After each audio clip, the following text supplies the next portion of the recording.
સૌરાષ્ટ્ર તેમજ ગુજરાતનું number 1 ગણાતું Gondal marketing યાર્ડમાં વિવિધ જણસીઓની વિપુલ પ્રમાણમાં આવકને લઈને મોખરે સ્થાન ધરાવે છે. ત્યારે આગામી ધાર્મિક તહેવારો તેમજ માર્ચ એન્ડિંગને લઈને ગોંડલ માર્કેટિંગ યાર્ડમાં 8 દિવસ કામકાજ બંધ રહેશે.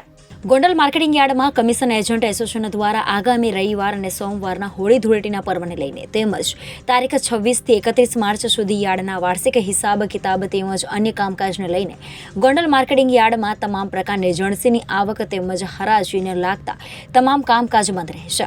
માર્કેટિંગ યાર્ડના ચેરમેન અલ્પેશભાઈ ઢોલરિયાએ જણાવ્યું છે કે ગોંડલ માર્કેટિંગ યાર્ડમાં વિવિધ જણસીની આવકથી ઉભરાતું હોય છે. ત્યારે પ્રતિ વર્ષ મુજબ આ વર્ષે પણ હોળી ધૂળેટીનો પર્વ તેમજ માર્ચ એન્ડિંગને લઈને જાહેર હરાજી સહિત યાર્ડનું તમામ કામકાજ બંધ રહેશે.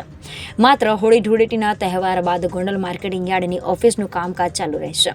જેને લઈને સૌરાષ્ટ્રભરમાંથી આવતા ખેડૂતો, વેપારીઓ, વાહન માલિકો તારીખ 24 માર્ચ અને રવિવારથી 31 માર્ચ રવિવાર સુધી ગોંડલ માર્કેટિંગ યાર્ડમાં તમામ જણસીની આવકો તેમજ હરાજીને લાગતા તમામ કામકાજ બંધ રાખવામાં આવ્યા છે. જેની દરેકે નોંધ લેવી તેમજ યાર્ડના સત્તાધીશો દ્વારા આવકને લઈને કોઈ જાહેરાત ન કરવામાં આવે ત્યાં સુધી તમામ પ્રકારની જણસીની આવક બંધ કરવામાં આવે છે તેમ યાર્ડના ચેરમેન દ્વારા જણાવવામાં આવ્યું હતું.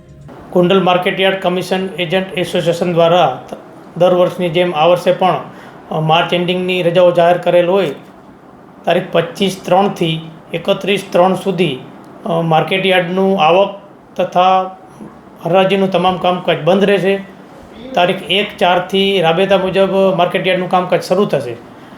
માર્કેટ યાર્ડ દ્વારા જાહેરાત કરવામાં આવે તે પ્રમાણે ફરી પાછું ખેડૂત ભાઈઓ તથા વેપારી ભાઈઓએ માલ લઈને આવવાનું રહેશે, જેની દરેક ખેડૂત ભાઈઓ તથા વેપારી ભાઈઓએ ખાસ નોંધ લેવી.